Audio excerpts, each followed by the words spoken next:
Quem não gosta de uma boa história? Quem não gosta de sentar e escutar histórias de conquistadores, de homens que fizeram grandes feitos? A Bíblia é repleta de histórias boas, histórias não tão boas assim, mas que de alguma forma nos mostram como Deus nos ama e como Deus espera que andemos em seus caminhos. Às quartas-feiras à noite, nós temos o costume de discutir toda quarta-feira a respeito de um dos livros da Bíblia. E hoje à noite a gente vai conversar um pouquinho a respeito do livro de Reis. Na verdade, a gente já conversou alguma coisa sobre o primeiro livro de Reis, e nós vamos continuar discutindo um pouquinho como é que foi, como é que as coisas aconteceram, que tipo de lições Deus tinha e Deus tem para cada um de nós ao inspirar pessoas para que escrevessem histórias e que nós pudéssemos ler essas histórias e aprender um pouco a respeito da vida dessas pessoas. Bom, o livro de Reis, na verdade, ele foi escrito de uma forma unificada. Então, inicialmente, não se tinha primeiro Reis e segundo Reis. Aparentemente, o que se tinha era um livro, e nesse livro você tinha o conteúdo em que eram contadas os fatos, ou contadas as histórias que ocorreram com o povo de Israel, depois que eles resolveram que eles queriam um rei. A gente sabe que Deus, não era o plano de Deus que o povo de Israel tivesse um rei, sempre o plano de Deus foi que o grande rei fosse Deus, mas o povo quis um rei, e Deus então permitiu que eles tivessem alguns reis. Na verdade, essa não foi uma boa ideia. Quando eles passaram a ter um rei, 2 reis, 3 reis, e daí a coisa degringolou, Deus acabou tendo que intervir em várias vezes para poder chamar o povo de volta à responsabilidade. Mas, de qualquer forma, o livro de Reis, ele era aparentemente um livro único. Entretanto, ali pelo 2º ou 3º século antes de Cristo, um rei egípcio resolveu que os judeus que lá moravam precisavam de saber alguma coisa mais da Bíblia. E ele então pediu a judeus que moravam, que eram gregos, para que escrevessem, ou para que traduzissem a Bíblia de sua língua original para o grego. Daí se originou uma versão da Bíblia, que é a mais conhecida como a base de todas aqui, que é conhecida como Septuaginta, porque foi escrita por cerca de 70 homens. Conta-se que, na verdade, eram 72. E daí eles começaram a ter um problema, porque os caracteres gregos eram muito maiores e mais extensos do que os caracteres originalmente escritos na Bíblia. E daí, para você escrever o livro de Reis, acabou que aquilo ia virar um rolo muito grande, e seria difícil de você trabalhar com as duas situações. Então, foi optado para que se tivesse um primeiro livro de Reis e um segundo livro de Reis. Dessa forma, então, a gente tem aqui, basicamente, a divisão entre primeiro Reis e segundo Reis. Quem será que escreveu o livro de Reis? A maior parte dos estudiosos concorda que possivelmente quem escreveu o livro de Reis foi o profeta Jeremias. Porque o estilo da escrita do livro é muito parecido com os demais escritos do profeta Jeremias. Existem poucos autores que talvez discordem um pouquinho desse relato aqui, mas de forma geral, a maior parte dos estudiosos acredita que foi o profeta Jeremias que escreveu. E depois a gente vai falar alguns detalhes aqui que talvez sejam interessantes em relação a Jeremias ter escrito o livro de Reis. De onde Jeremias tirou o conhecimento para escrever tudo aquilo que a gente lê em Reis. Reis é muito legal. Eu gosto muito de histórias. Quem não gosta, né? Como diz aquele ditado, senta que lá vem história. Que filho que já não sentou do lado do pai e falou assim, pai, conta uma história para eu dormir. E se for uma história ainda de domínio, de pessoas fortes, de pessoas que fizeram feitos grandiosos, melhor ainda. Mas para você contar uma história em que ela tenha um enredo e que ela tenha toda uma sequência na narrativa, é possível, ou é preciso, que eu saiba ou que eu tenha conhecimento do que aconteceu para contar aquela história. Como é que o autor do livro de Reis teria esse conhecimento?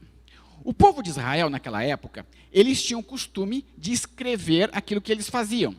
E vários profetas tinham alguns escritos que eram como se fossem crônicas, ou como se fosse uma espécie de diários.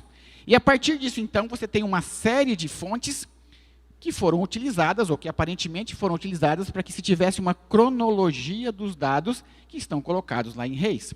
Desde histórias relacionadas a profeta Gad, Aías, Ido, e assim vai, até os relatos daquilo que os reis faziam em cada um no seu momento. Mais uma coisa interessante. Quando que o livro de Reis foi escrito? Vamos tentar entender o seguinte. Naquela época, os anos eram contados de trás para frente. Tá? Antes de Cristo, os anos iam decrescendo. Então, a gente começa num ano maior e vamos terminar isso no ano 0. Aparentemente, o livro foi escrito por volta do ano 505, mais ou menos aí por volta do ano 550 a.C. Tá? Tem um detalhezinho interessante. O livro não poderia ter sido escrito antes do ano 562. Então, tinha que ser a idade cronológica teria que ser menor do que isso. Por quê? Por que esse pequeno detalhe em relação a essa data? Lá no finalzinho de 2 Reis, capítulo 25, tem um relato bem interessante a respeito de um rei chamado Joaquim. E esse camarada, ele foi levado preso, foi para o cativeiro, ficou diversos anos lá no cativeiro, e quase no final de sua vida, o rei que o dominou, levantou, lá diz a Bíblia o seguinte, que o rei tirou ele da sua situação miserável e falou assim, não, vem cá, vem ser meu conselheiro, vem mudar de vida. E para que isso acontecesse, e isso aconteceu por volta desse ano. Então, para que esse relato estivesse no livro de Reis, essa data, no mínimo, teria que ter acontecido. Daí o fato de que o livro, possivelmente, foi escrito entre daqui para menos, tá? Em torno do ano 550. Aonde o livro foi escrito? Bom, obviamente que a gente não sabe onde ele foi escrito, mas a gente tem algumas ideias de onde possivelmente o livro de Reis, primeiro e 2 Reis, estamos discutindo aqui um pouquinho mais sobre 2 Reis, foi escrito. Lembrando que a maioria dos estudiosos acredita que foi Jeremias que escreveu o livro, e a gente tem vários detalhes da história de Jeremias escritas na Bíblia, e nós sabemos que quando o rei o rei da Babilônia invadiu Jerusalém e destruiu Jerusalém, o chefe, o comandante da guarda, Nebuzaradã, acho que era esse o nome dele, falou assim, Jeremias, o que você quer fazer da vida? Você quer ir com a gente? Você quer ficar? O que você quer fazer? E lá o relato diz que Jeremias ficou meio que enrolando, não sabia o que fazer. Não, fica aí então. A história conta que depois dessa invasão, um grupo de pessoas se reuniu lá em Jerusalém, depois de ela estar destruída, e resolveram que eles iriam para o Egito. Jeremias falou, não vão para o Egito, isso não vai dar certo. Mas, está lá registrado na Bíblia, que assim mesmo eles resolveram que eles iriam para o Egito, pegaram Jeremias, levaram para o Egito. E o Egito foi dominado. E muitos estudiosos acreditam que Jeremias possivelmente foi levado do Egito para o cativeiro. E que talvez tenha escrito o livro lá no cativeiro. Então, o livro pode ter sido escrito em Jerusalém, em Samaria, ou mesmo na Babilônia. Bom, para que foi escrito? Será que foi só para contar história bonita? Será que foi só para a gente ter alguma coisa para contar para os nossos filhos em relação ao povo de Israel? Bom, existem basicamente 3 situações em que o livro de Reis lida e que podem trazer grandes lições para os nossos dias.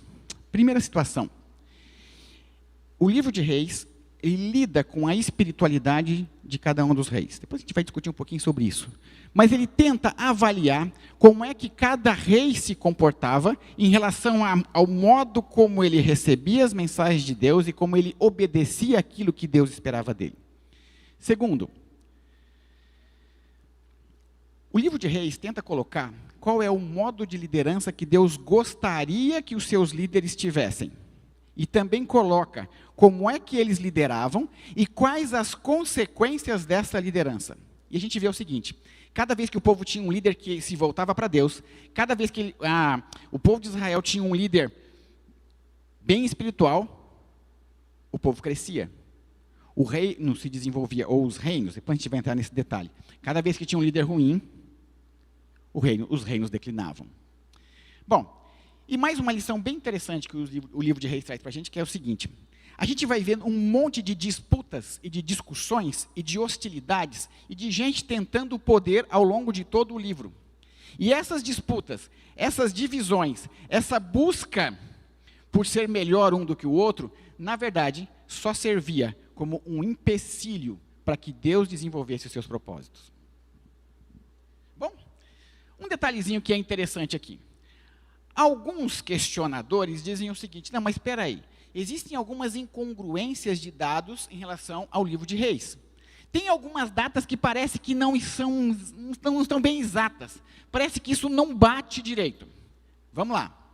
O que acontece aqui é o seguinte: existem duas explicações do motivo de por que às vezes as datas não estão exatamente igual ao que a gente imagina quando se tem uma avaliação cronológica dos fatos. O primeiro fator seria o seguinte: às vezes o rei não necessariamente, às vezes não, isso era comum, não necessariamente o reinado do rei terminava no final do ano. Às vezes o rei morria no meio do ano, no começo do ano, e daí vinha o próximo rei, e daí a cronologia já mudava o ano, e não necessariamente isso acontecia.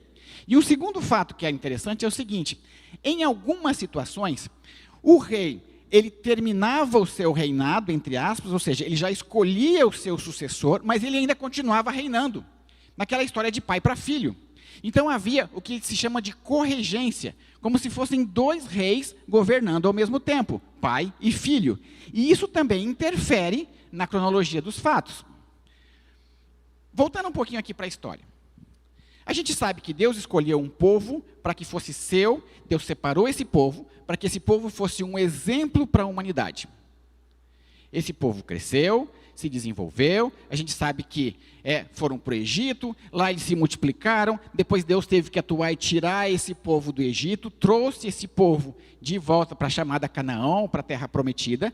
Lá eles se estabeleceram como o povo de Israel, até que um dia eles resolveram que eles queriam um rei. Chegaram para Samuel, que era o profeta, e disseram: Samuel, nós queremos um rei.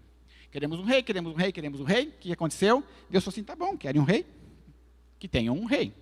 E eles tiveram o primeiro rei. Como é que foi o nome do primeiro rei? Saul. Depois do primeiro rei Saul, um segundo rei, como chamava? Davi. Davi é o campeão de audiência aqui, né? E depois o terceiro rei, que talvez não seja o campeão de audiência, mas foi o camarada mais rico e mais inteligente da terra. Quem foi? Salomão. E depois de Salomão, a casa caiu. Entrou um filho de Salomão. Como é que chamava o filho de Salomão? Roboão. E Roboão assumiu o reino. E daí para frente as coisas se complicaram. Nesse momento, houve uma divisão de país, uma guerra civil. O pessoal do norte, que passou a se chamar de Israel, cuja a capital era Samaria, passou a ter um outro rei chamado Jeroboão, e o pessoal do sul, conhecido como Judá, continuou com o rei Roboão. E daí para frente, então, o reino de Israel agora era dividido em dois, a parte norte e a parte sul. No livro de 1 Reis, a gente vê muito os primeiros acontecimentos relacionados aos reis. Saul, Davi, Salomão, os três reis mais conhecidos. Tem um reizinho aqui no meio, que a gente ouve pouco falar dele, que é o Isbosete, que na verdade teve um correinado aí com Davi. Isbosete era filho de Saul e reinou, ou tentou reinar por um tempo, mas Davi predominou. Depois de Davi vem Salomão, e daí, depois de Salomão, Roboão, e em Roboão, então, a gente vai ter uma divisão. Reino de Judá, a parte de baixo. Reino de Israel, a parte norte. E o livro de 2 Reis, então, vai começar aqui, ó, com Acabe. E daqui para frente a gente vai ter uma sucessão de reis. Tá? O reino de Israel nunca se firmou. Se tinha um pessoalzinho difícil de fazer a vontade de Deus, era o povo do norte. Pensa num povinho complicado. Tá? O reino do sul também tinha problemas, mas os problemas eram um pouco menores, tanto que Deus permitiu que o reino do sul tivesse mais reis e ficasse por mais ou menos 130 e alguma coisa, 136 anos, ainda como reinado antes de serem invadidos pelos babilônicos, enfim, por todo aquele pessoal, e que acabasse tudo ali. Tá?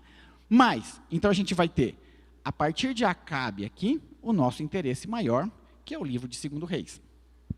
Bom, vamos entender o seguinte, o povo de Israel estava em decadência. Os governadores eram maus, predominava a idolatria, e o povo era complacente. Mais ou menos como algo que a gente conhece nos dias de hoje, né? Alguma semelhança aqui, né? Mera coincidência. Uma dificuldade absurda em que as pessoas amassem a Deus, em que as pessoas fizessem a vontade de Deus, em que as pessoas caminhassem contra a correnteza da sociedade. Bom, nós tivemos 12 reis no norte, 16 reis do sul, e olha que interessante, a Bíblia, em 2 Reis, só fala em 2 reis bons. E mesmo assim, Ezequias e Josias. E se a gente for ver a história tanto de Ezequias quanto de Josias, os 2 reis tiveram sérios problemas do ponto de vista de reinado, do ponto de vista de relacionamento com Deus. Então, mesmo aqueles homens que foram chamados de bons, tinham grandes dificuldades. Esse não era o plano de Deus. Ao longo do Velho Testamento, ou seja, nesse período entre os reinos do norte e os reinos do sul, a Bíblia, não só o livro de Reis, mas o Velho Testamento aí, traz mais ou menos 30 profetas que vão se levantar e vão dizer, voltem para Deus, abandonem os seus pecados, vivam uma vida diferente, mostrem que Deus é o verdadeiro rei de vocês.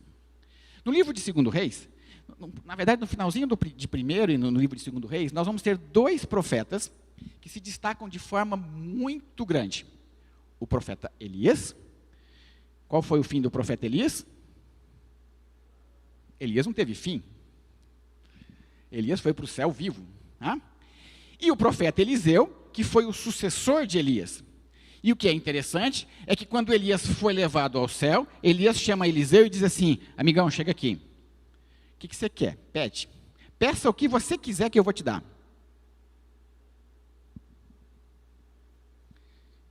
Se alguém chegasse para você e dissesse assim, peça o que você quiser e eu vou te dar, o que você pediria? Talvez alguns de nós pedissem dinheiro, talvez alguns pedissem inteligência, Salomão pediu inteligência. Talvez alguns pedissem, eu quero uma esposa, um esposo, uma família, eu quero um carro. Eliseu disse para Elias, eu quero porção dobrada do teu espírito. Deixa eu dizer uma coisa para vocês, só fazendo um parênteses aqui. Deus oferece a cada um de nós a oportunidade de pedir. O que nós temos pedido a Deus? Quando a gente ora, só a gente, lá no nosso quarto, quietinho, o que a gente tem pedido a Deus? Tenho pedido coisas materiais, tenho pedido por mim, tenho pedido pelos outros. Eliseu pediu porção dobrada de Elias. E se a gente fizer uma analogia assim muito grotesca da vida de Eliseu e de Elias, tudo que Elias fez de bom, Eliseu fez o dobro. Tá? Elias ressuscitou uma pessoa, Eliseu ressuscitou 2. Aliás, Eliseu ressuscitou uma depois de morto. Quando o morto tocou nos ossos de Eliseu, ele foi ressuscitado. Bom,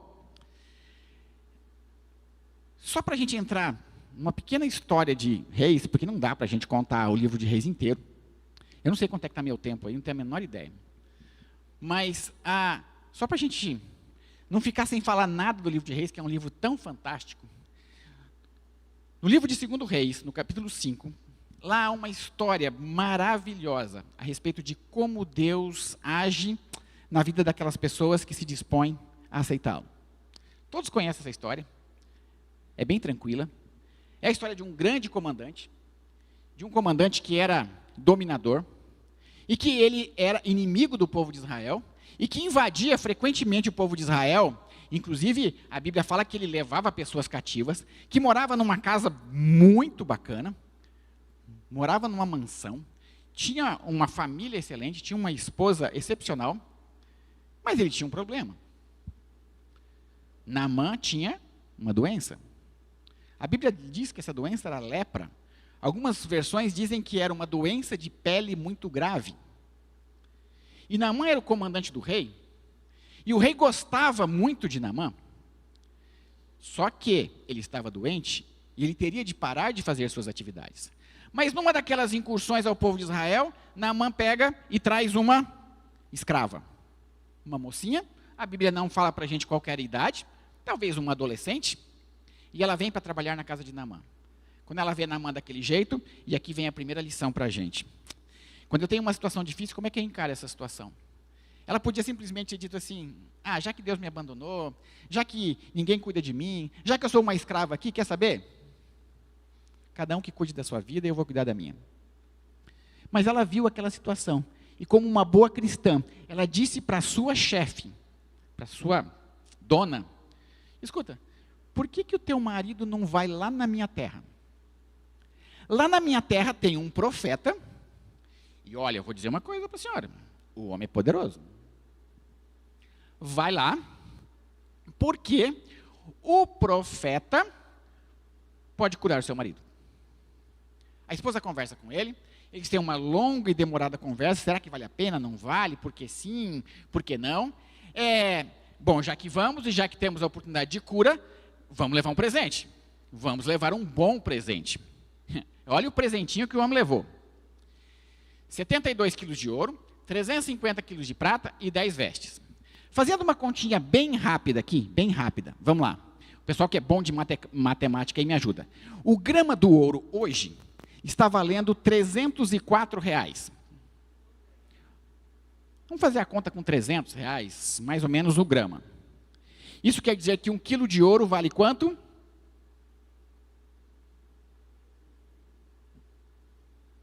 Quanto que vale? 300 vezes 1.000. 300 mil. O quilo. Quantos quilos eram? 72 quilos. Sabe quanto que isso dá aproximadamente? 21 milhões. Isso aqui é um presentinho assim, uma pequena oferenda. Isso sem contar a prata vale muito pouco, tá? 3 e pouco o grama. E as vestes. Mas isso aqui dá mais ou menos, assim, conta bem baixinha, em torno de 23 a 24 milhões de reais. Era o presente que Naamã preparou para entregar para o profeta. Só que ele não queria ir assim também de mãos vazias. Ele foi ao seu rei e falou, rei, é o seguinte, tem um profeta lá naquele povo que a gente invadiu, e que esse profeta disse que a informação que eu tenho é que esse profeta é capaz de me curar. Então o rei falou assim, faz o seguinte, eu vou te fazer uma carta. E você vai levar a carta e vai apresentar essa carta para o rei e está resolvido o problema. O rei fez a carta, ele pegou os seus servos, foi até o rei. Tá? Aparentemente o rei era Jorão. Não era Chorão não, também era Chorão, mas era o rei Jorão. E ele chegou lá para o rei e falou assim, tem uma carta para você.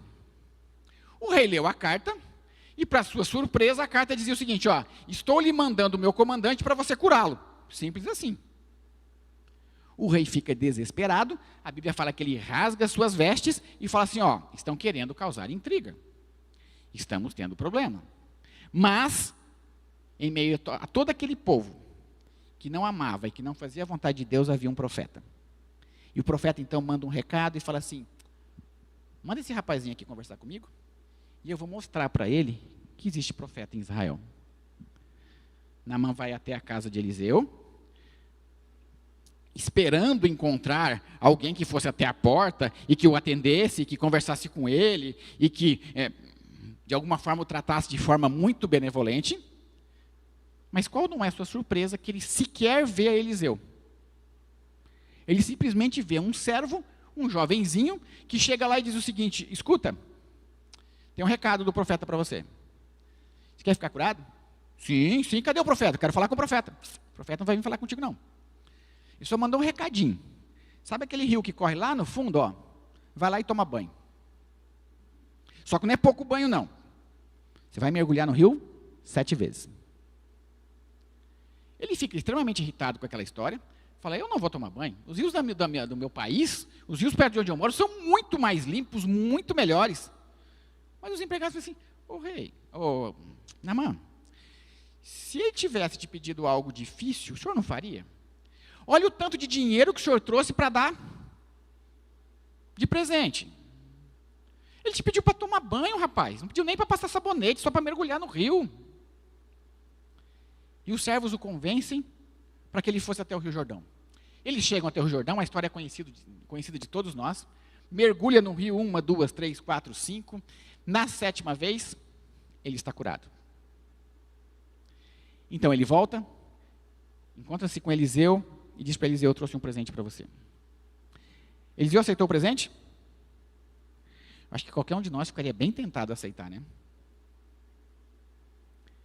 Eliseu não aceitou o presente, porque Deus tinha uma lição a ensinar àquele comandante. Quando Deus faz as coisas porque Ele te ama, e não porque Ele quer algo em troca. Na verdade, Deus só quer uma coisa em troca, que é teu coração.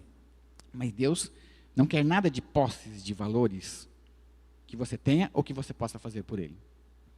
Bom, encerrando a nossa discussão de hoje, muitas vezes a correnteza da sociedade tem a tendência de nos arrastar para aquilo que não serve, para aquilo que é ruim, para aquilo que está longe de Deus.